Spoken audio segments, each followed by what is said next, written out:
for joining us. Good morning, Nikki. Thank you. It's good to see you.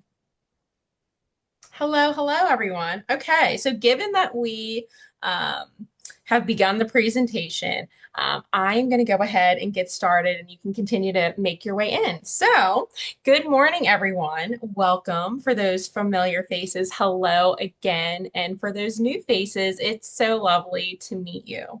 My name is Kendall Lee. I am the Program Administrator of the Maryland Emergency Preparedness Network. And for those new faces joining us today, I'd love to introduce you to the EPN. So we are a communications network that provides emergency preparedness education, training, and resources to home and community-based healthcare providers, patients, and their caregivers. Our work is made possible through a partnership between the Maryland National Capital Home Care Association and our Office of Preparedness and Response within our state's health department. So I'm incredibly excited to introduce our topic and our guest speaker. But before I do so, let's just cover a few housekeeping items. So for the recording, you will be happy to learn today's session will be recorded and you can expect to receive a copy following today's event. For the audio and camera portion of today, you will have complete control over your microphone and camera settings. And while we kindly request that you remain muted during the speaker presentations, we will welcome you to unmute during Q&A portions of today's event. Additionally, you are warmly invited, as always, to activate your cameras to connect with us today, although, of course, it's not required. As for the Q&A, we encourage questions. Today is meant to serve as a conversation. So you are invited to place your questions into the chat, which will be closely monitored throughout the presentation by the wonderful Wendy Walsh from the Maryland Department of Emergency Management. So thank you, Wendy, for supporting us on that end. And now I can't wait to introduce our topic for today's conversation and our speaker. Last week, the Maryland Department of Emergency Management held their annual Maryland Winter Safety Week campaign, which focused on increasing awareness of winter hazards and promoting preparedness as we head into the colder months. So, with winter already making its first appearance across Maryland without the last 3 weeks, we couldn't think of a better time to join this effort and support you in weathering the winter safely. And here to help us do just that is our preparedness partner from the Maryland Department of Emergency Management, who is always such a joy to collaborate with, Jorge Castillo, Branch Manager for Communications and Outreach and Chief Spokesperson at the department. So welcome, Jorge. We are so excited to have you with us today. Thank you, Kendall. It is a pleasure, as always. Thank you for the opportunity, and welcome to everybody who has joined us today. Hopefully, this will be fun, informative, and we'll have a good time together for the next hour or so. Yes, I'm excited. So we have a preparedness pack conversation ahead this morning. So grab your favorite mug, settle in as we walk through what it means to be winter ready together. So Jorge, I'm going to turn it over to you now to introduce the topic and what we'll be talking about today. Absolutely. So we're going to be covering 4 topics today. They are all really about simple, practical steps to keep your household safe. One of our themes, or actually the main theme of our winter safety week that happened last week, as Kendall mentioned, is really about taking that first step. One step matters. Today we're going to cover many, many things that we recommend you should be doing for the winter to remain safe, to keep your family safe, to feel safe as well. But we understand that a lot of those things can cost some money. They definitely will cost some time. And we know that those are precious resources that are limited. So my message to you is not to try to do everything here. If you can, absolutely. Kudos to you. We'll be very, very, very happy. But if you can do one thing, if you can just step one step towards preparedness, we'll call that a win, And so throughout the presentation, we're going to give you some tips of several things that you could be doing. And if you just can do one or a few, we've accomplished our goal. So Uh, without further ado, our first topic is winterizing your home, Kendall. So if you're ready, we can get Yes, started with that. yes. So let's begin the conversation with the place that we spend most of our time in the winter, which is indoors. So today we will be specifically turning our attention to, as Jorge mentioned, where we hang our hats, our home. So no matter where you reside, there are doable steps that you can take to make your home winter ready. So Jorge, when it comes to winterizing our home, what does that mean and where do we start? Yeah, absolutely, Kendall. The key thing here is to prevent heat loss, really. And that also works in reducing freeze risk. Um, and there's a few things that you can do. Um, there are some other things that you may need a professional to do, especially if it involves getting up to the attic and maybe you're not able to do that. But there are definitely people that can help you, friends, family, and of course professionals. But I'm sure you have all noticed your energy bills, and they're not pretty. They keep going up, and they probably will likely continue to go up as demand increases in the whole Mid-Atlantic because of the growth of data centers.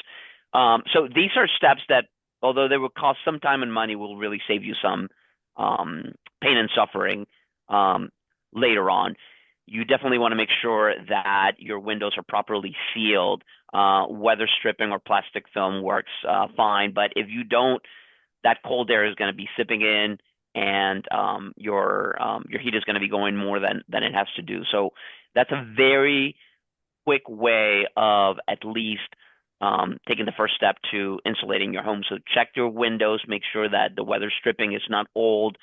Um, Make sure that there's no air coming because you're going to feel it definitely in cold days that cold air is going to be coming in as well. Um, Another thing to consider is when it's very, very cold outside, to open your faucets both outside and inside the house and let them just drip a little bit. Like I was gone a couple weekends ago and it was really, really cold, and I did that too because I knew the temperature was going to drop into the teens. So you just open, so that's basically one drop every, you know, 5 or 10 seconds, so it doesn't have to be a continuous stream, and that really helps uh, prevent freezing up your pipes, which can burst and then create a flooding scenario in your house that you definitely don't want to have. Out of all of this, though, if there's one thing that you can take out of it, it's know how to shut off your main valve. Because if there is some sort of leak somewhere, or what we would call it in emergency management, a no notice event, where your pipe does freeze, you want to be able to know exactly where to go inside your house and turn that water off to prevent further damage. So uh, today, if you do not know where that is, please take a moment and find out because it can really save you thousands and thousands of dollars down the road. Thanks, Jorge. I appreciate it. Particularly about just where to begin when it comes to preparing our home for the elements. So, what else then should we be thinking about when it comes to winterizing our home? Then we start looking at more of the preparedness stuff, and we basically broken it down into three buckets: your heating system readiness, the things that you should have as a backup when that primary heating system fails, Mm-hmm. and then what to do when you know that there's a storm coming.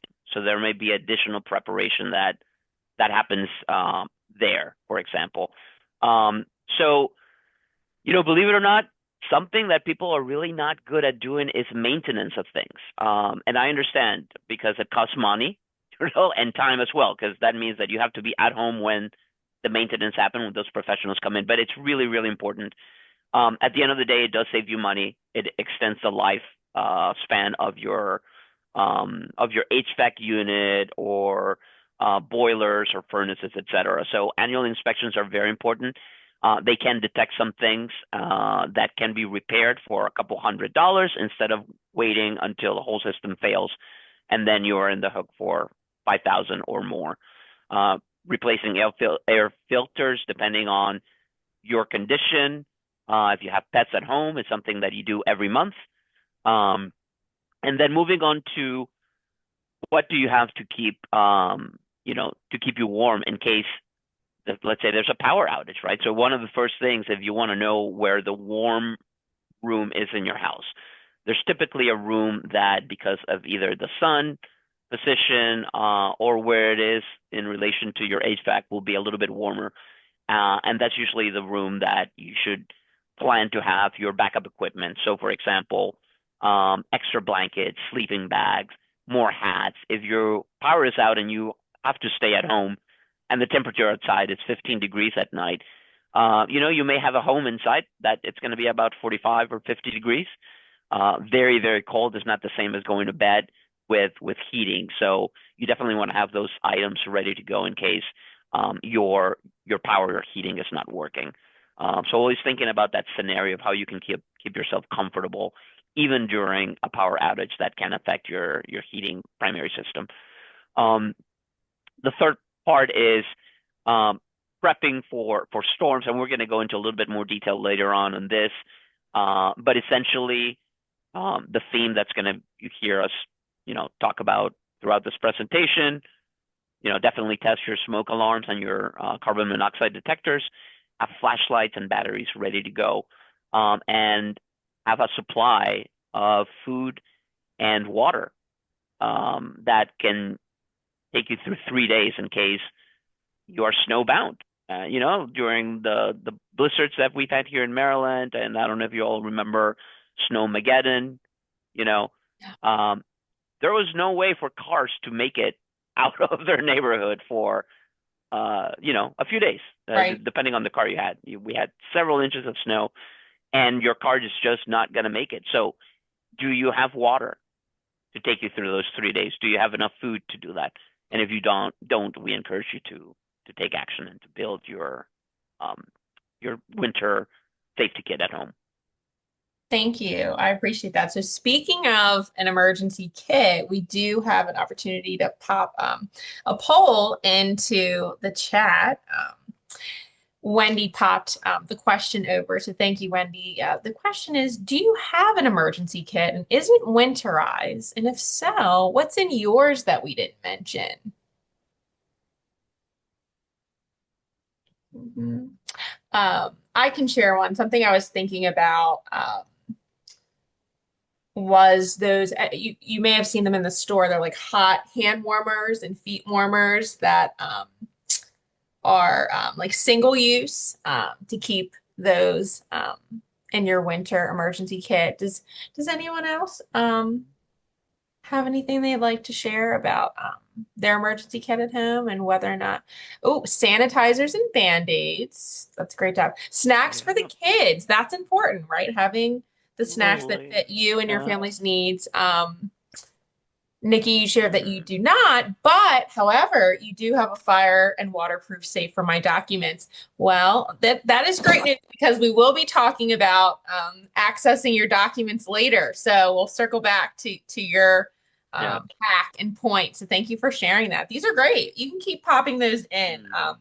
As we Yeah. continue. So now that we spent some time exploring how to winterize our home, let's now talk about winter weather. So winter storms can be intimidating, but I think understanding the different types of storms, what they can bring, can help us feel more prepared. So on the screen that you're going to see several different types of winter weather events. So Jorge, can you walk us through what each type is and then what people can expect from these events so that they can best prepare? Absolutely. Yeah. So and here in the Mid-Atlantic, actually predicting these events is very hard. You've probably lived through some storms where, the National Weather Service might be predicting, potential of, let's say 8 inches, and sometimes we get very little or maybe nothing or sometimes more. And it's because of where we are in Maryland and the mountains that we have to the west, and, the water bodies that we have. So predicting with accuracy um, what the winter event is going to be sometimes can be challenging. So be prepared to be flexible because oftentimes things can change and develop quickly. So we may be waiting for a snowstorm and all of a sudden that might become a nor'easter, and we won't know that until a little bit later. So things to keep in mind. People obviously are familiar with snowstorms or snow events, depending on how heavy they're falling. They can create visibility issues as well as safety issues while driving. But the ones that I want to focus on are freezing rain and sleet events, blizzards and nor'easters, because they do have the potential of causing a lot of havoc and a lot of damage. What's the difference between a freezing rain and a sleet event, basically? Freezing rain is liquid precipitation, but it's going to hit a surface that is at 32 degrees Fahrenheit or less. So upon contact, it's going to freeze. And what that does is it starts creating an ice sheet. And on the road, that ice sheet is like a skating ring. And if you have all been in a skating ring for the first time ever in your life, you know how difficult it is to walk, and how slick the surfaces are.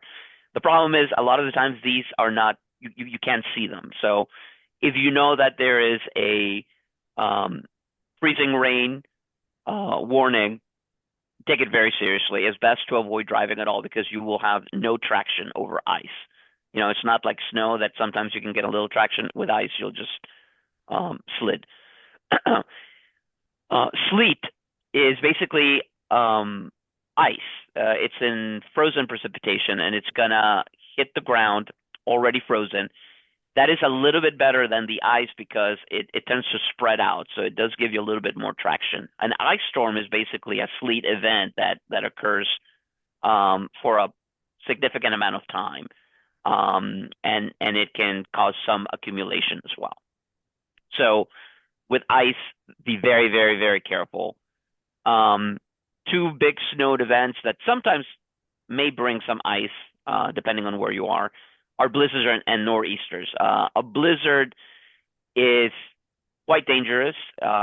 Sometimes it's life-threatening because of the amount of snow that it brings in such a short period of time. So if you're caught in a blizzard, you're not going to be able to drive, basically. You're not going to be able to see because it comes with strong winds, and the visibility sometimes is very close to zero. You have blowing snow, you have snow and ice hitting in your face. So even walking outside is quite difficult. People get disoriented. The wind chill is usually severe because of the winds. And sometimes you can be caught in that situation and it's not good. So take, a blizzard warning with a lot of caution and take it very seriously. Northeasters, that's your iconic comma shape.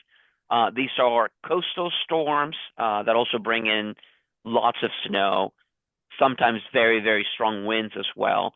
And one of the things that they bring to is flooding. So you have another risk there, not just the snow accumulating, but some of that coastal water that's going to be coming in with those storms. Again, because of the nature of that, it can be very, very dangerous to venture into a situation like this. Rule of thumb is if you don't have to drive or be out during these events, don't.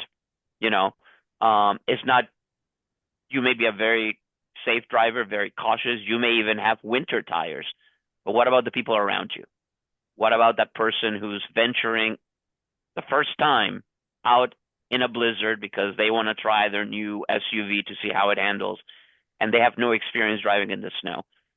They can slid, they can hit your car, they can hit you, cause an accident. You want to minimize all those things by staying at home, staying safe, and staying warm. Walking in a blizzard is not a fun thing. I've done it several times and not good. So I don't recommend it. The last one is the outbreaks and polar vortex disruptions that we're seeing a lot. We expect to see those more as the Earth continues to heat up. That Arctic polar vortex gets weaker and it starts spilling down, and it can bring, like we just had one not too long ago, it can bring life-threatening temperatures for you and your family. And again, if you're not prepared, and you're caught outside and your car breaks down, it can be a serious problem if you have to walk, you know, for a few blocks or even a mile to get help, depending on where you are.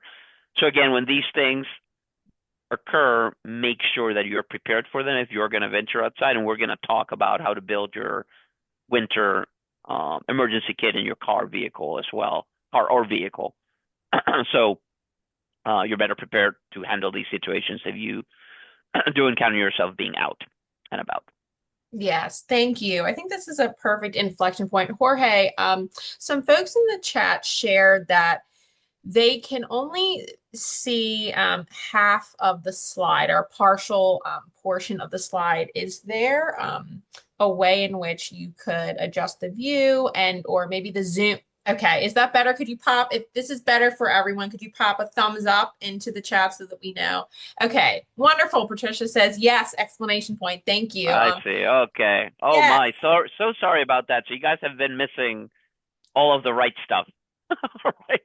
Sorry thankfully, about this that. will be recorded, and thankfully, you will receive a Yep. copy. And you received a copy this morning of the slides for you to have as well. So, thank you for your patience there. And we're getting ready to segue. Yes, we did have some of those Arctic temperatures within the last week. We experienced what was a free trial of what it's like to live in Alaska. So, now that we Yeah. have a better understanding of the different types of storms that you mentioned and weather events, the next piece would be um, what we need to do before a storm. So, Jorge, could you Mhm. share with us what we could do to stay best prepared?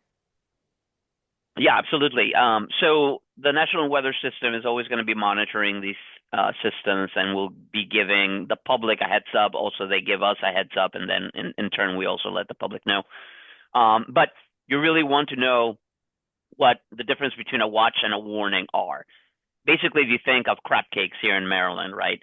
Yes. A watch is basically when you are getting all the ingredients ready to make your crab cake. So you got your, your lump crab meat if you like. Some people like the claw. It doesn't matter, whatever meat you use is good.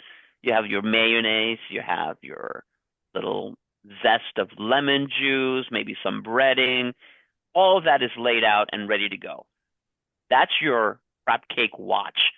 And in terms of a winter storm watch, it means that all of the ingredients Mm-hmm. for a storm are in place. So nothing is happening yet that is affecting you, but that crab cake has all the ingredients to be made. When you get the warning, that means that the crab cake, you mixed everything up, you sauteed it or broiled it or however you want to make it, and the crab cake is ready to eat. It's happening now. It's hot, it's warm. You have to eat it, right? That's basically what the warning is. You've turned from having all the ingredients ready for an event to actual the event happening. If it's not happening right now, it will happen shortly. This also extends to tornado warnings as well, which do happen sometimes in the winter as well. We've had those um, in Maryland. Um, they usually won't happen when the temperature is this cold, but they do happen during the winter season. Um, and that means that either something the storm is happening right now where you are, or it will happen in the next in the next minutes if it's a tornado, or in the next couple hours if it's a winter storm. A blizzard warning is just that. It is a a warning for a significant snow event that will have accumulation of snow, very strong winds, and life-threatening wind chills as well. So when you do get that blizzard warning, that is your sign to take shelter immediately. You don't want to be outside or be caught in a blizzard outside without proper protection. Mm-hmm. Thank you. No notes, but if I had one, my only note would be, did you mention Old Bay? For our Marylanders listening, I don't know if I heard that in the ingredient list, and I just had to hold you to Yeah, it. Had to hold no, you to it for a minute, Jorge. All jokes aside, I take it for granted that that is, right. you don't Um, even need to mention it. right. I'm giving you a hard time, but all jokes aside, it sounds like it's very important to stay connected, right, to these tools and technologies so we can be Hmm. informed, so we can make decisions ahead of time. So, Yep. when an alert comes through and we know a storm is on the way, can you share some practical ways then that we can prepare ahead of time? Yeah. Um, so we already have recommended that you have um, a, a disaster supply kit, or an emergency kit is the other name for it Mhm. at home. Um, before a winter storm, it's a good idea to go check that to make sure that everything is working. Because you may have not had to use it in a while, maybe some years. So make sure that your food has not expired. If it's it should be non-perishable, canned food. But even that has expiration dates. Even peanut butter and almond butter that's in a container has an expiration date. So make sure your food is edible. Make sure your water is drinkable as well, and it hasn't been sitting there for like 10 years. Um, Very important, your medications too. You have to have a supply of your medications there. So, for example, if you're an asthmatic, and you're taking inhaled cortisol or steroids, you should have a backup there. Um, you should have a backup of your emergency albuterol as well. Any medicines that your pet needs as well, that your children may need, should be there as well. Um, and heating fuel, right? That's another thing to consider. Like, what's your, again, Mhm. winter storm coming, power may be out. Power goes out means no heat. Do you have a chimney? Yes. When was the last time you cleaned that chimney or got it properly swept? Do you have wood for that chimney? So thinking of all of these things ahead of time um, really makes it a lot easier for us to be able to, you know, go through an event like this and not only be safe but also be comfortable. You know. Yes. So it sounds like gathering the supplies that you need, taking an inventory of them, but then also supporting your home via its systems that it has, like your heating system, which you're going to talk about next, to make sure that it can weather the weather with you. So we're about to Mhm. shift into the next topic. Does Yep. anyone have any thoughts or questions as we shift? Could I get a thumbs up if you're good to go to continue, or if anyone has any questions? I'm getting a thumbs up. Okay, thanks, Nikki. I appreciate you. Okay. Ready to shift By the into way, uh-huh. nowadays too, they have these really cool vests that you can actually turn on and they will heat you up. Okay. Well, So add that to that's your that's a real cool item deployment. to, yeah. Right. Right. Well, yeah, when we Yeah. start to get into what to keep in our kits, Hmm. yeah, that's a great one. I never heard of that before. So thanks for sharing that. I think so. We spent some time talking about how to winterize our homes and how to prepare for winter storms, and all of which remind us how important it is to stay safe in the cold. So this is a perfect time now to shift our focus to winter heat safety. So Jorge, while we're heating our home, what should we be prioritizing in order for us to practice heat safety? Um, Again, looking at sort of your home in two phases. One is, during normal operations, when everything is working, and then when the power is out, for example, right? Or when there's a storm, and you're going to need to switch to another mode. So during normal operations, very important to please check the smoke alarms and your carbon monoxide detectors. Make sure that the batteries are working, and all of them have a way of doing a test by pressing a button of some sort. So make sure that those are working because it can really save your life. Um, Carbon monoxide poisoning happens in the United States. It happens in Maryland. Close to 500 people die every year in the United States. And in Maryland, that number is about 80 or so. So it is a um, a preventable issue, um, so long as you have a way to detect that silent killer, which is the carbon monoxide. So we can't emphasize enough how important it is to have a carbon monoxide detector at every level of the home, not just in the kitchen or in the first floor. Every level should have one. Um, the next thing is the space heaters that are responsible for a lot of those home fires that happen in the winter. Make sure that they are at least 3 feet away from anything that can burn, because these things are um, they have a lot of heat, and it doesn't take much for some things that are flammable to catch fire. And of course, never leave them unattended. If you're leaving your house, they have to be not only turned off but also plugged away from the wall. Um, a couple other things to do if the power goes out, and this may seem like common sense to some people, but for some other people, maybe they've never thought about it. I have encountered people that wanted to heat their homes with their oven, and I have had to tell them that that is not a good idea. So um, it happens, and we don't want it to happen. So definitely, if you run out of power, um, using your stove to heat the home is a big no-no. Some people have burned things inside their house to create a fire, and that's also not a good thing. You know, candles as well.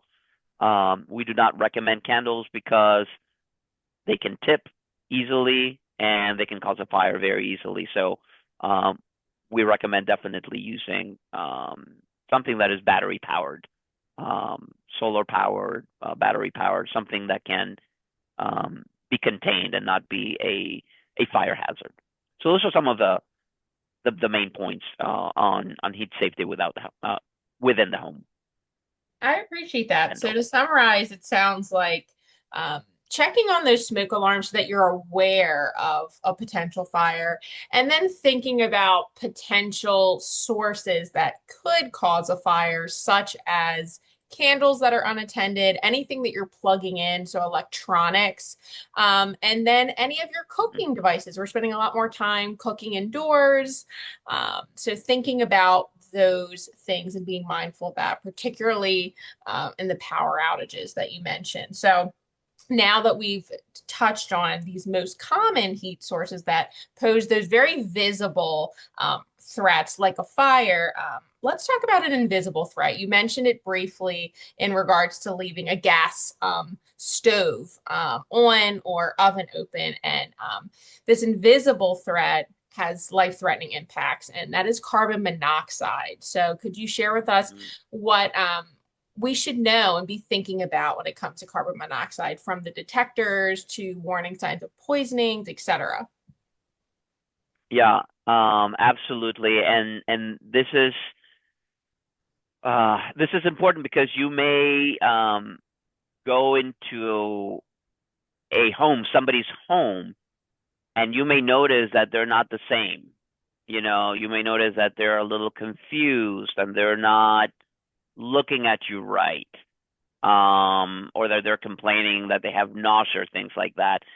Um, that could be a sign of a carbon monoxide situation there.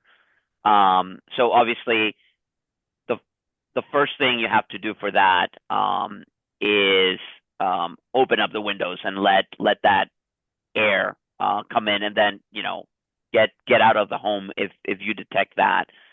And then of course call your power company and let them know that you suspect that there might be a carbon monoxide leak there.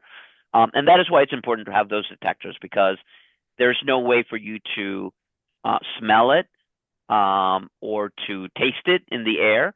Like I said, it is the silent killer because it is not detectable by your senses until you you pass out, and that's not a good thing. Um, Carbon monoxide detectors are designed to detect small levels of carbon Mhm. monoxide so that you can get that alert and alarm, and take action immediately. Um, some things that happen year after year, and it happened in Maryland to people warming up their cars in their garage, and not opening the garage door, and then creating, Build this up. really, exactly, really toxic environment. Even if you open the garage door, that is still not recommended that you warm up your car there. Um, the if you have your heat on in the car, um, some of that air can get in, and then it's going to be inside the cabin of the car. It's Hmm. just not a good idea to do it. And of course, never running a generator in the garage because of the same reason. It's going to have fumes. It's a fire hazard, because it can, you know, combust there. You have fuel, and you don't want that to catch fire inside your garage. So those should be always used, um, outside of your home.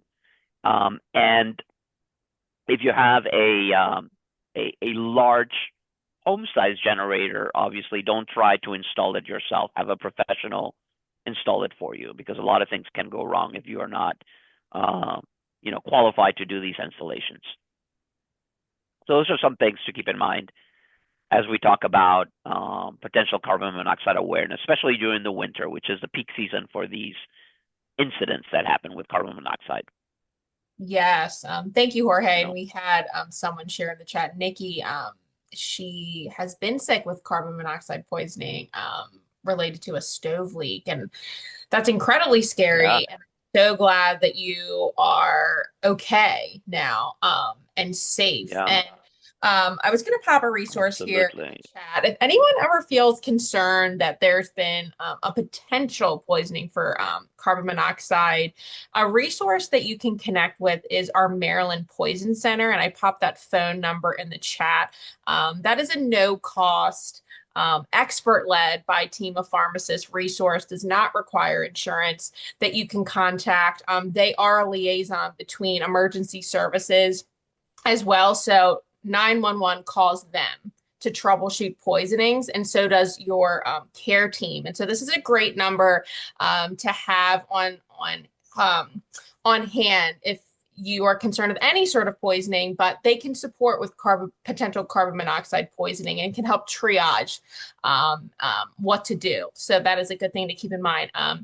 We do have another poll question that Wendy can pop in the chat related to carbon monoxide and detectors. So, Wendy, would you mind popping that in the chat for us?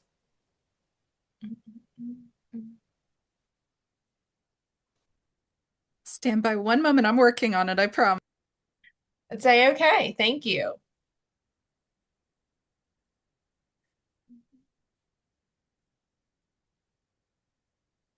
Yeah, so the question reads, do you have a carbon monoxide detector and have you tested it? This specifically says the last 30 days. It's something we think about when we fall back for the season is the testing of those smoke alarms and carbon monoxide detectors. And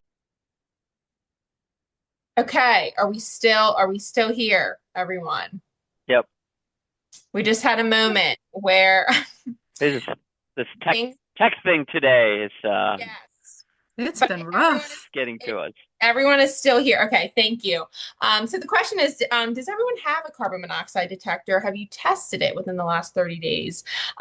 Or this past fall as we head into the winter months and would love to hear um, yeah, from our audience. Thanks, Vicky. She said laptops are ready for the weekend. I hear this. I really do.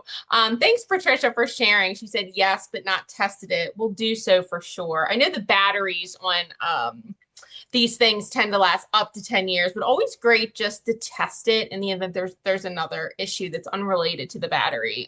So thanks so much for sharing that. Okay, so ready to shift gears to another topic on our list here. So we've covered heat safety, but I think it's important to remember that much of that depends on having electricity, right? So when the power is down, the safety risks rise. So we all rely on electricity, as we know, daily for things like tuning into this webinar, appliances, home heatings. Um, However, for those of us that use assistive devices, have life state sustaining, medical equipment or prescribed medications that require refrigeration, a power outage can be a critical safety concern. So, Jorge, for those that have electricity dependent medical needs, what should they be thinking about when preparing for a power outage?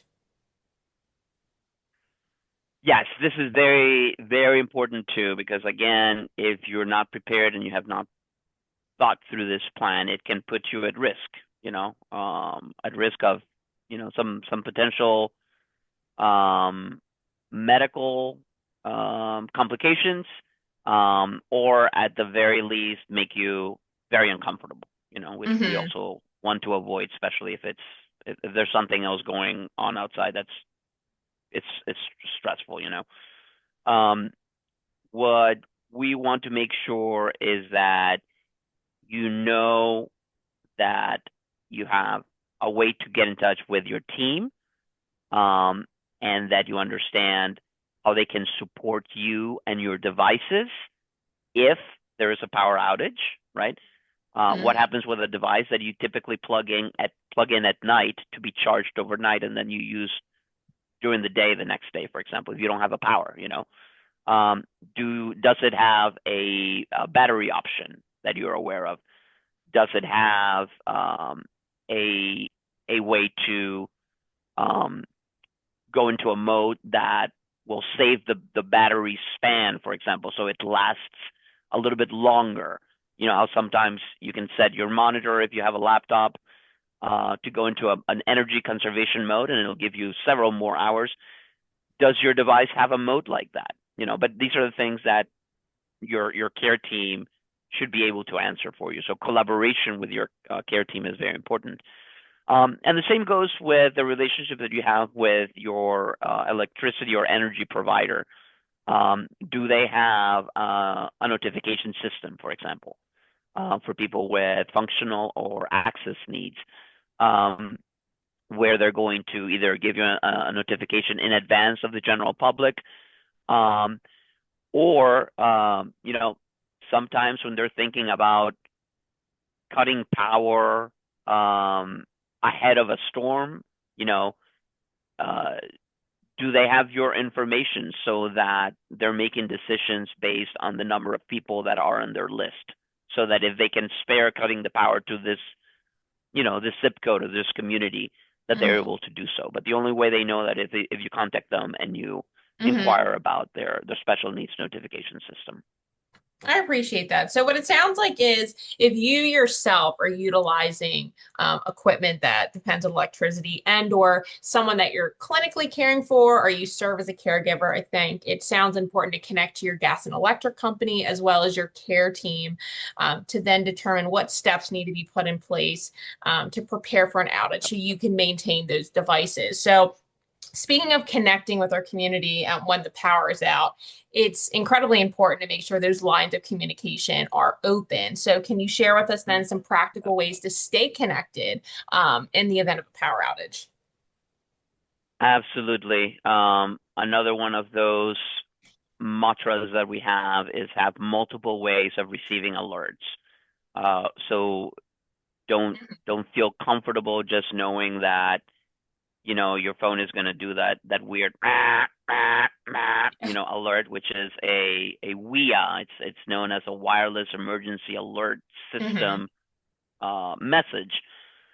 Those are only sent under certain circumstances, and they can't be sent just in advance of an event, for example. There has to be certain guidelines that are met um, for Hmm. for you to be able to receive one of those, and one of them is immediate and imminent threat to life or property. And if it doesn't qualify that, you're not going to get an alert. But having different ways of doing that. So, for example, subscribing to your local county emergency alert system, subscribing to MD Ready, the state's, Hmm. um, you know, alerting system and tips and messaging system. Um, Subscribing to social media of your emergency management office or even MDEM's office. All of these ways allow you to receive alerts in multiple fashions so that if one system fails, you Mm-hmm. can still get an alert some other way. I'll give you an example. Even these wireless emergency alerts, right? Uh, if there is an issue with mobile connectivity, so if those towers are not working, your cell phone is not going to get a text message, right? Right. Um, but you may have internet at home that still works, and you will Mm-hmm. get maybe our news alert that goes in through email. Maybe you'll get the press release Okay. that we've put out. Maybe you'll be able to log into social media and find out the alert, receive it like that. So have multiple ways of getting this information, and make sure your neighbor uh, knows what your emergency plan is going to be, just so they're not wondering. If they know that your emergency plan means that your daughter or your son is coming to pick you up and take you with them, it's good for the neighbor to know that, so they're not wondering about you and your safety too. Mm-hmm. You know. Yeah. So the takeaway is it sounds like multiple ways to receive alerts. So a tangible way that's not connected to the internet is a radio. But then when it comes to your phone, signing up for weather alerts that can come through your phone. One that I use is the FEMA app. Um, you can Mm-hmm. sign up by your zip code. I just got one while we're on the phone. It said a wind advisory is issued for my area. Um, and then Yep. in addition to that, it sounds like credible. I'm going to emphasize credible social media sources. So I would recommend your local emergency management, such as MDEM or the National Weather Service, sends out alerts in that way. And then lastly, you mentioned email. Nikki said that she receives emails from us at the EPN. I am the face behind those. So thank you so much. I'm glad to see that you received those and they're helpful to you. Um, okay, so now that we know that staying connected is essential because communication is key, of course, it's equally important to have a backup plan for both your personal information, your power sources, and safe locations to go to in a power outage. So, Jorge, when it comes to accessing the information we need without electricity, what should folks be thinking about, right? Because we live in a very digital, virtual world. A lot of Yeah. things are on our phones now. Say we don't have access to that, or Mm-hmm. say we can't access our computer because the power's out. What should we be thinking about? Yeah. Well, at the airport, who never has issues getting into a plane is the people that not only have their e-ticket, but they actually have a printed itinerary, just in case things don't work, because they have the confirmation number and all of that there. Imagine what happens when you can't access your information digitally. A lot of people keep their passwords in there. A lot of people keep like all sorts of information digitally, and it makes sense because you can access it from wherever you are, provided you have electricity, right? Some power source Right. and internet connectivity. So it's always good to have your contacts, for example, um, in a way that is a physical way, whether you've printed it or actually written it down. Who are your most important contact folks? Your family, your friends, um, somebody who may live in another state as well. Because if they're in another state, maybe they're not experiencing what weather you're experiencing right there. And they could be sometimes your lifeline to information or anything. So have that list print it out. Don't rely on a digital or electronic format. And this goes also for your care team information, emergency contact numbers, etc. Um, Equipment information as well. If something fails with your equipment, who do you contact for an emergency replacement, for example, right? Right. So all these things should be accessible quickly, but you should have a backup that is printed and not electronic. Thank you. I appreciate you sharing that. Yeah, and that can look like things in many different forms, like a card you keep in your wallet, etc. Um, So thanks for mentioning that. Now that we've Hmm. covered backup plans for accessing important information, what should we be thinking about then in terms of having a backup plan for our power sources and then safe locations to go to in the event of a power outage? Yeah. Yeah. So again, going back to the watch versus warning, right? Uh-huh. Let's say we're in a on a you know severe snowstorm or snowstorm watch. That's kind of your cue to start making those preparations for the storm. That watch will typically Right. turn into a warning, within a few hours of that, usually 12 to 24, depending on the event. So that means, start charging all your devices. So you start plugging in things so that everything is full. You should also have a way to charge devices without power. So this is where the power banks come in. Mm-hmm. They're Mm-hmm. extremely, extremely helpful. I personally have one that I keep in my car as part of my car emergency kit, Mm-hmm. um, that can provide electricity for devices inside the car. It can also give me a boost for the battery if the battery dies, because sometimes weather will make an old battery not recharge effectively, and you will run into that issue where maybe you come back from a trip and you go to your car that has been parked outside of BWI or Dulles for a week, and it's been really cold and it just won't start. And maybe you just need a little jump, and you have that device there. And I also use that if I need it at home, because that's a power bank that I can use to plug my phone, Right. my laptop, etc. So having that secondary power source is very important, and it'll keep you give you peace of mind knowing that even if you charge your phone and the battery's now dead, you still have a way to recharge it and continue to be connected in that way. Oh, one part too. Um, the very last bullet point is important. Um, it may be safer and more convenient for you to not be at home without power. You know, so that's part of your planning as well. What are you going to do if the power goes out? So know where you can stay with family or friends, and of course your community warning centers. You know, because that may make a difference, and especially if it's a few hours, that can make a difference of keeping you comfortable and not miserable. Yes, thanks for sharing. And we're happy to, as a follow-up to this presentation, share some of those resources when I send forth the PowerPoint to keep in mind in terms of warming centers, et cetera. So thanks for mentioning that. So now that we've covered how to prepare for power outage, let's shift to keep in mind what do we do when one actually happens, right? So one of the first things we usually come across as an obstacle or a challenge is losing access to our appliances, right? And I'm immediately thinking of refrigerators, which you have on the screen. So what do we need to be thinking about then to safely navigate a power outage without access to these? Yeah, and it's important because food is not only expensive, but it's necessary as well. So this image basically gives you an idea of how much time you have. The most important thing is minimize opening the doors as much as possible because that is gonna result in that old air leaving the Mhm. freezer and the refrigerator very, very quickly. So the rule of thumb is if the power goes out, door closed in the refrigerator, the food should be good there for about 4 hours or so.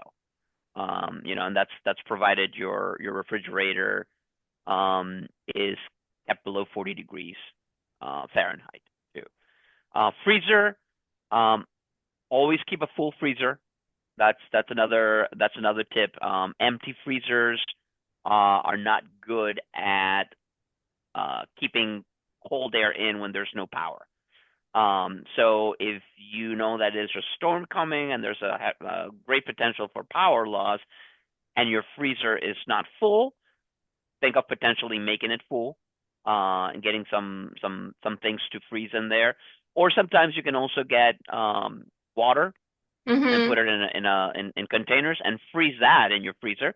That takes care of your emergency water supply as well, and it keeps your freezer full, and that buys you another day of having the food in the um, in the freezer without it uh, defrosting and becoming unusable later on. You know, so long as um, you can see that the food still has some food crystals, you can refreeze it or you can cook it safely. Um, at the end of the day, if you're in doubt, if you didn't measure the time or the temperature properly, if you felt that you opened the door too much, just throw it out. It's not worth to get an illness um, because of this, and you can get food poisoning. So, especially with leftovers that maybe you've had in there already for like, a couple of days, maybe 3 days, maybe 4 days, and the power goes out, and you're like, should I eat the leftovers or not? Maybe not.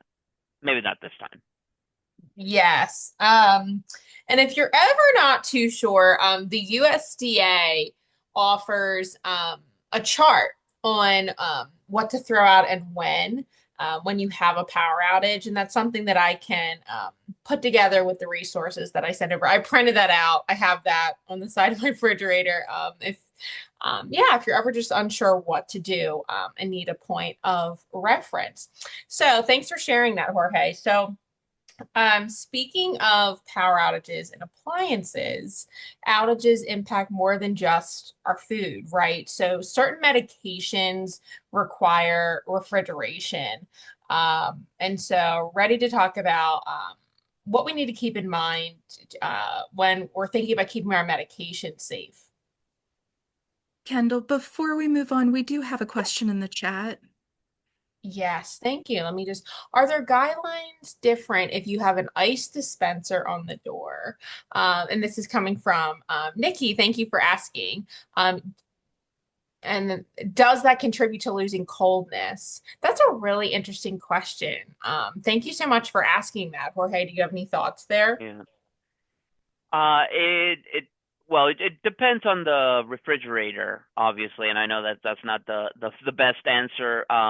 Most of them have a way of sealing that that opening.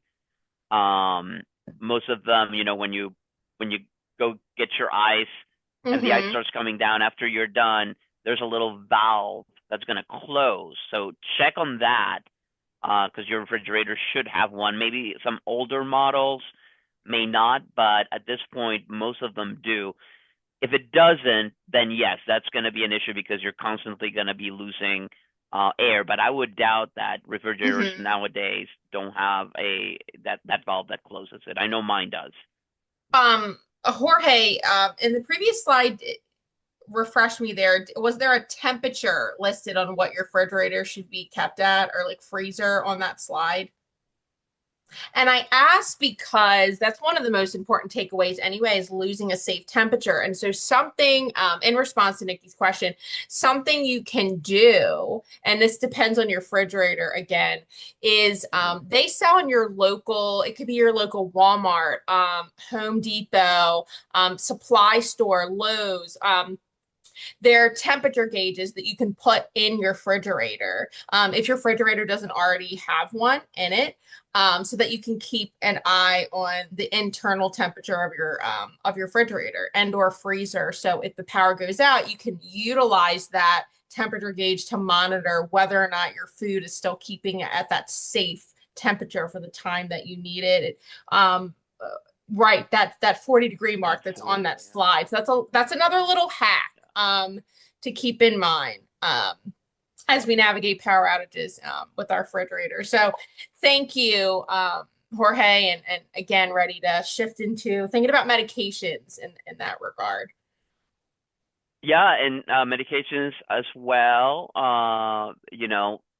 You all know uh, exactly what medications you're taking and which are meant to be refrigerated. So um, make sure you understand what your range for safety is, because some medications, they may recommend them being refrigerated, but if they're not for a day or so, they're going to be fine. Others are not going to tolerate that. Other medications, you have to keep the cold chain, and it's very Right. important to do that. So best thing is to talk to your pharmacist and understand exactly, okay, out of the 10 medications that I'm taking, 3 are supposed to be refrigerated.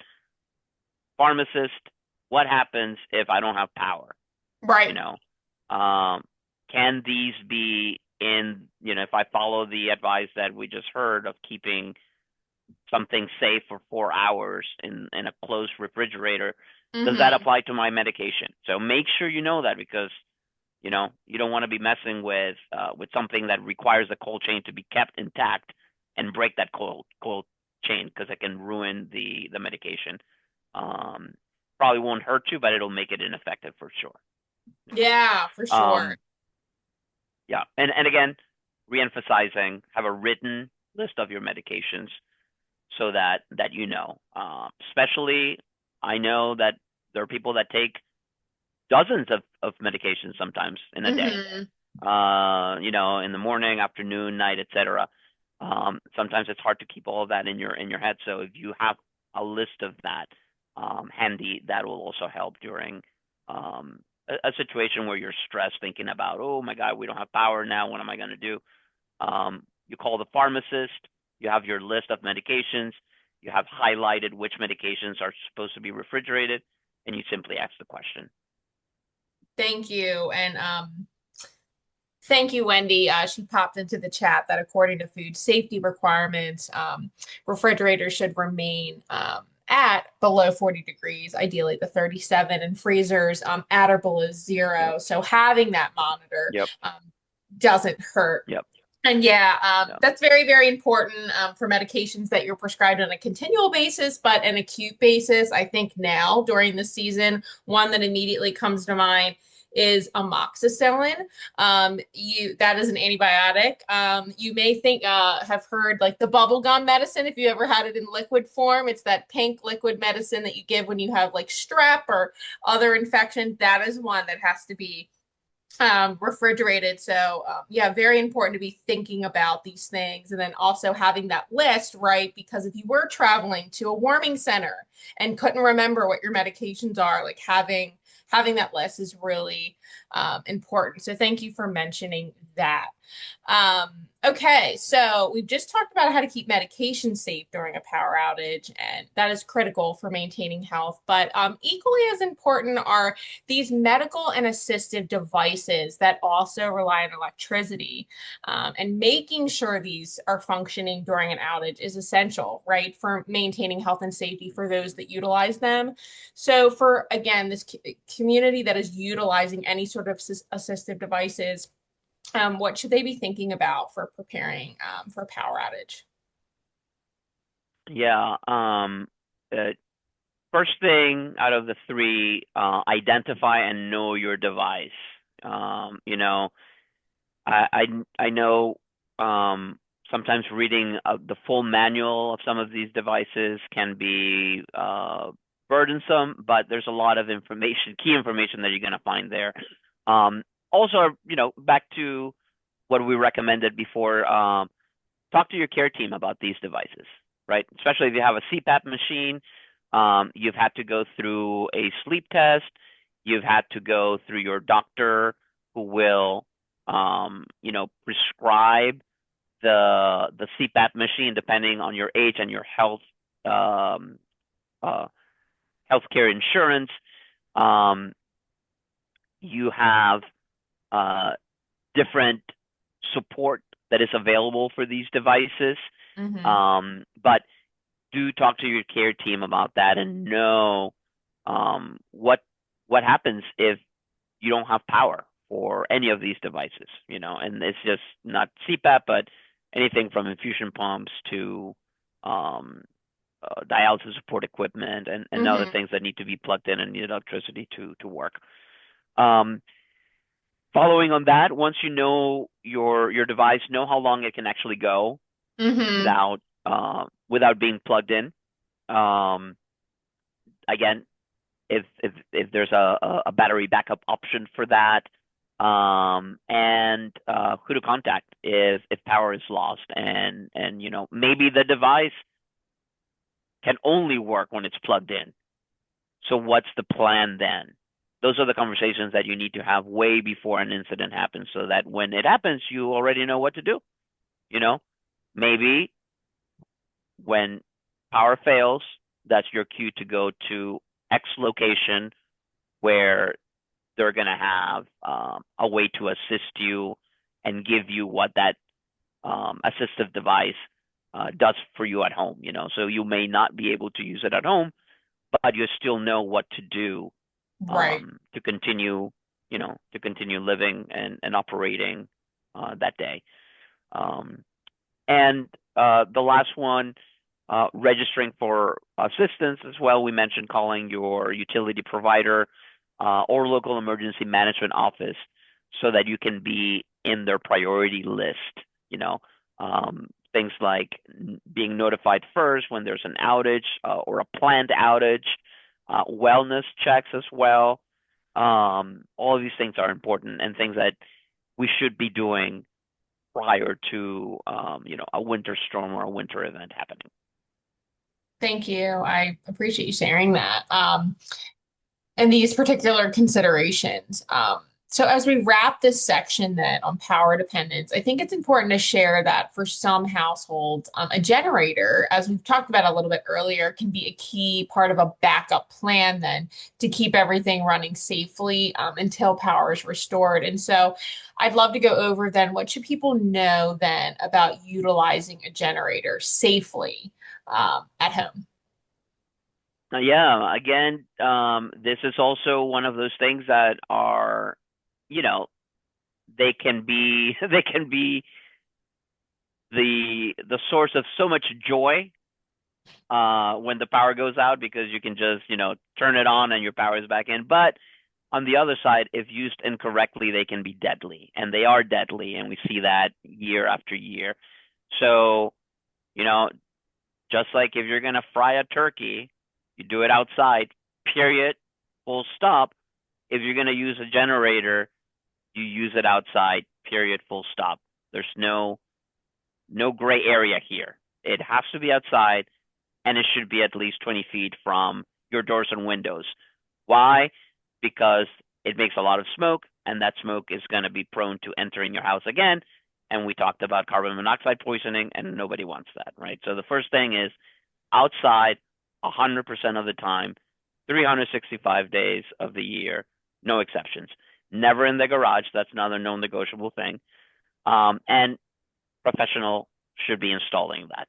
Don't venture into the electricity and generator installation world for fun because it can cause a lot of issues. That first time you plug that, turn that on, can be deadly if you don't know what you're doing. Woo, thank you.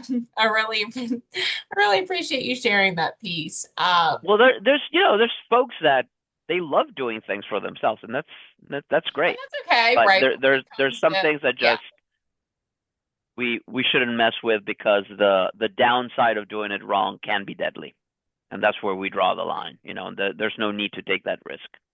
right. When it comes to these specialized options, like a generator for sure. Absolutely. I appreciate Yep. that. So we spent the first half of today's conversation talking about how to stay safe inside of our home. Everything from winterizing your space to heating safety and planning for these power dependent needs. So, I'd love to shift now then to another critical part of staying ready for the season when we venture outside of our home. Let's talk about winterizing our vehicles. So, when we say Yes. winterizing our vehicles, what are these, top three categories of things we should be thinking about? Yes. Yes. Yes. Yes. So this is a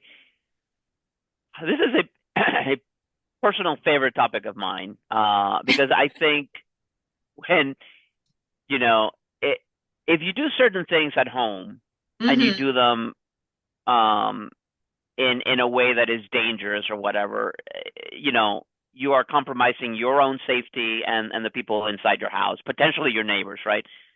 When you're driving a car unsafely, you're putting the lives of other folks a lot more than just your passengers at risk.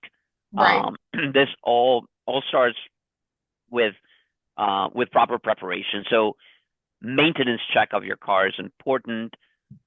Good tires are absolutely necessary.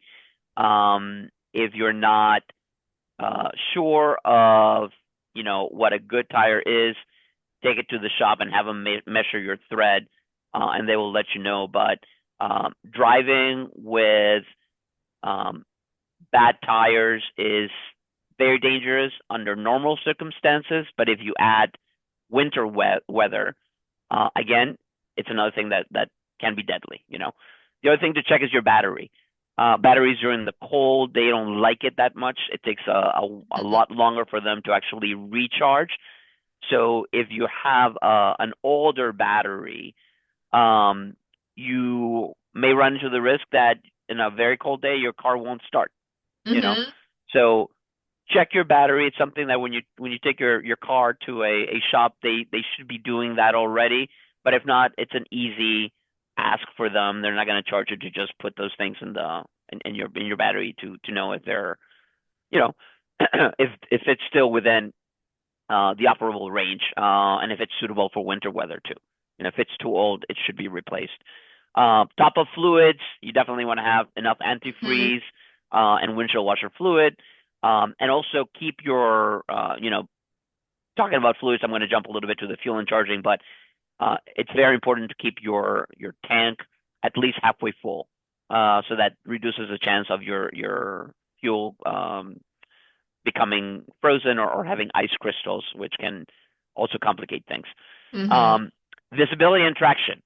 So, no, it's not cool after a snowstorm to go out in your car when you can only see this much through your window in the front and you still have snow on the sides and in the back.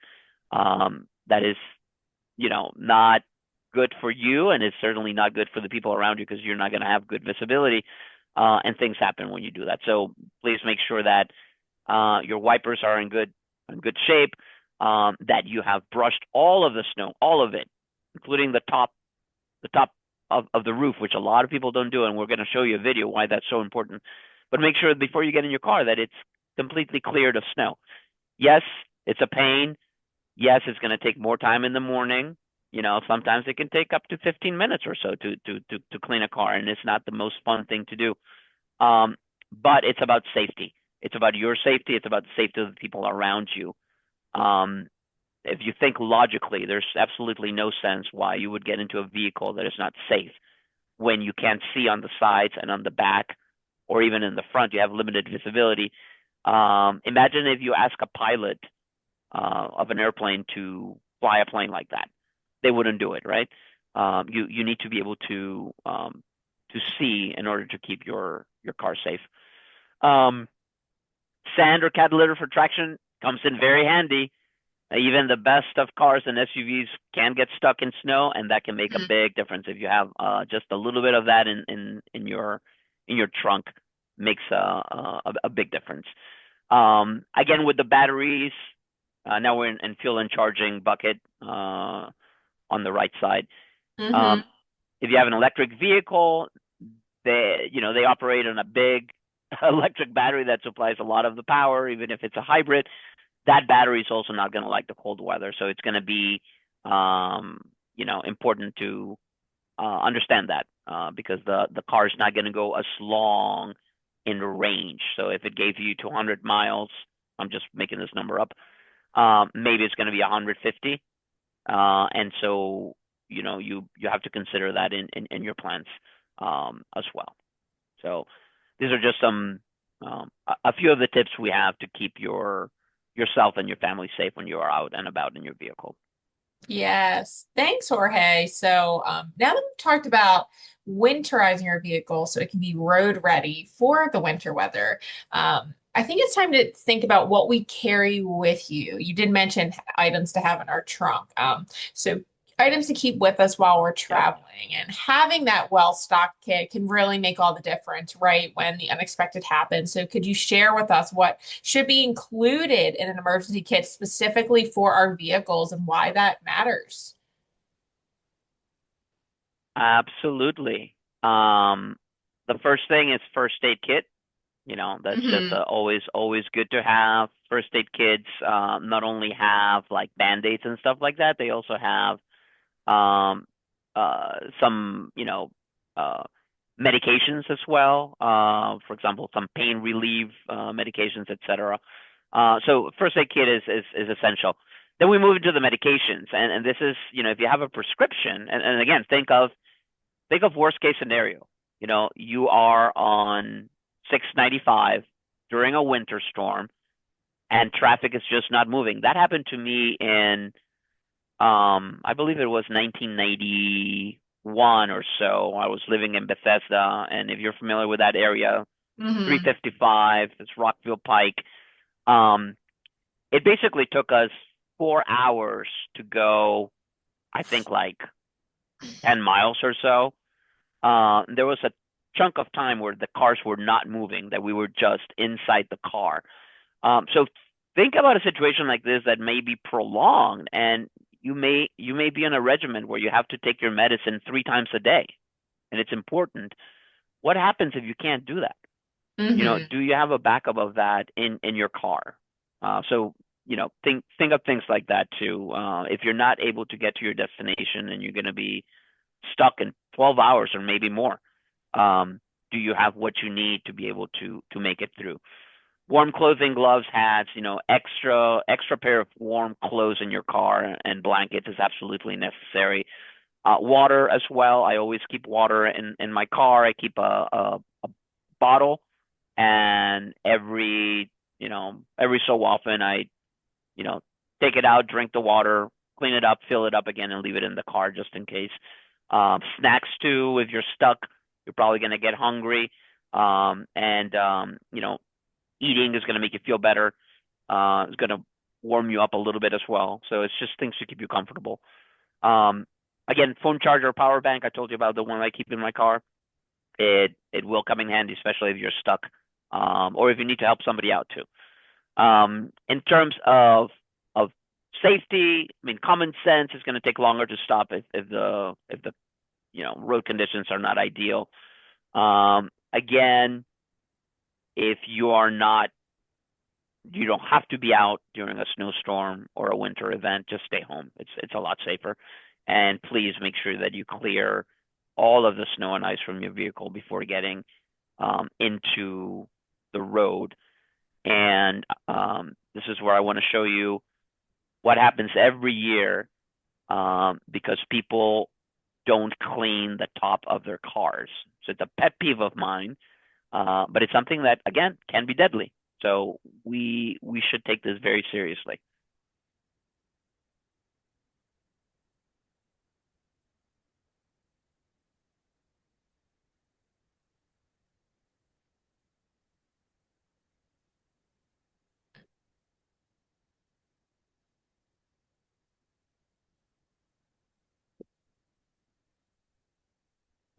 It's really scary.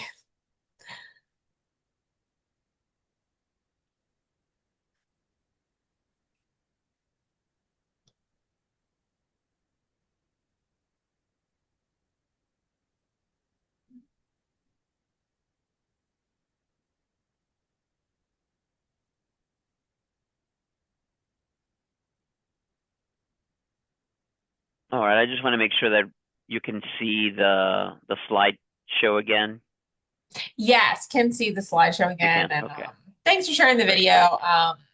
Nikki had Yep. shared in the chat earlier before you shared the video, so we are in sync that she it's just frustrating when big trucks have sheets of snow falling off the roof, in front of you. Yep. And that is really scary. Really, really, really And scary. it's the law too. It's illegal to do that. So you treat it as a DUI, right? You Yes. wouldn't want to get in a car while you've had too many to drink. same thing. It's illegal to drive a vehicle when you have snow or ice on top of the roof or blocking your windows as well. So Yes. you're not going to do it Right. just because. Do it because you Right. can also get a ticket. But yeah, it can be a very bad thing for, again, not for you, for everybody else. You Yes, know. absolutely. So thank you for sharing that. We had Wendy pop another poll question into the chat was to our audience asking them if they have an emergency kit for their vehicle and what is in it. Nikki had shared that she keeps like salt, so snow melt, cat litter, Yep. water, a crankable, Mhm. flashlight, a window breaker. Yes. Yeah, Okay. Uh-huh. absolutely. Yes. Absolutely. I have one of those in both cars too. Hmm. Yeah, that's great. And then That's Wendy thinking had of worst case scenario. Yeah. yes, but better to have, these things and not think about it than to not have it. And then Wendy had shared she keeps, let's see, some extra clothes. She particularly mentioned like extra pairs of socks in case, like, you do need to step out of your vehicle, your boots get wet, to have with you those extra pair of things to keep your body warm. She also says, I put together a pocket pharmacy and keep that in my purse at all times. Ooh, oh, she's Hmm. sharing it with a little visual. Oh, I love that. Yeah, Where did you we get? walk the Okay, talk. wait, that might have to, well, I everybody can hear know, I know. this is not I was waiting for sponsored. that. This is not a So, sponsored ad. I just would love to know where you got that. no, it's fine. You can get it off of Amazon. You can get them out of like dollar stores, and all it is it's like a little Yeah, small compartment container. And yeah. then I had gotten these stickers and just placed them on, and then filled it up with my favorite medications. I've got a kids version, so I keep them in my purse at all times because you just never know when, fever's gonna hit, acid reflux, whatever. Yeah, you Hmm. gotta, Yeah, yes. And I think yeah, that's yeah. important, to have things with you that are portable, right? So I think one of the takeaways from having an emergency kit in your car, you're specifically talking about medications, but having things that stay in your car if you need it, but having Hmm. things that Yeah, are portable in a bag that you can bring with you if you need to exit, anywhere, your home, your exactly. vehicle, what needs to be in your bag, your purse, etc. Um, that you can carry, right? Because some of us like we put the big tubs and totes, and I know I have it, but like, could we could we be trudging that through the snow? I don't know. But Hmm. what could we Yeah. do to make things more portable? So thank you so much for that. With that being said, now that you've shared that video, that brings us to driving safety. So now that we've covered how to prepare, kind of prepare our car for winter, again, let's make our final stop here on this winter preparedness journey and talk about driving safety a bit more. So could you share with our listeners some key safety tips for driving safely in these winter conditions? Yeah, the main one is slow down. Everything is going to take longer during a winter incident, and that's something that you should plan for. So if you have to be out there, um, slow and easy does it. You have a lot more control about that. Um, let people know your plan, where you're going. Hey, I'm gonna go down to the store. If they don't have the ice there or the ice melt there, I'm gonna go to this other store. Let the people you love know that you're gonna be out and about and that know your location. So if something does happen, people are not wondering where you are. That if something happens, they're gonna know that you are around that particular area. Again, thinking of worst case scenario. Um, and it's very important to we talk about having your vehicle in good driving shape. So tires are definitely important.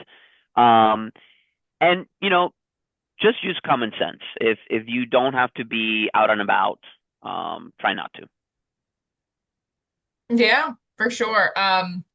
Yeah, so to summarize, it sounds like, keeping a safe distance, slowing down, Something that was coming to mind was like if you lose traction, I know this is not something that's explicitly, I don't think, visible like in that slide.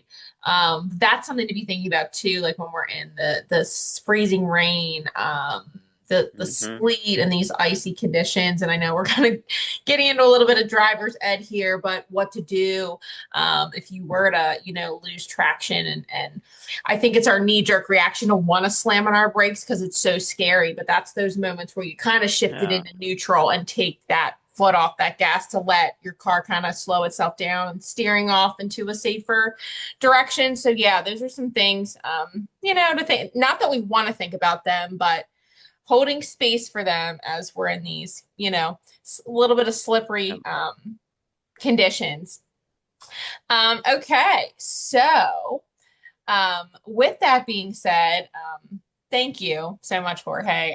We're preparing to close this conversation for today. So, do you have any last words of wisdom here to share with our listeners? It sounds like you have some top three takeaways. Yeah, I don't know if words of wisdom, but definitely, you know, a couple of things to remember.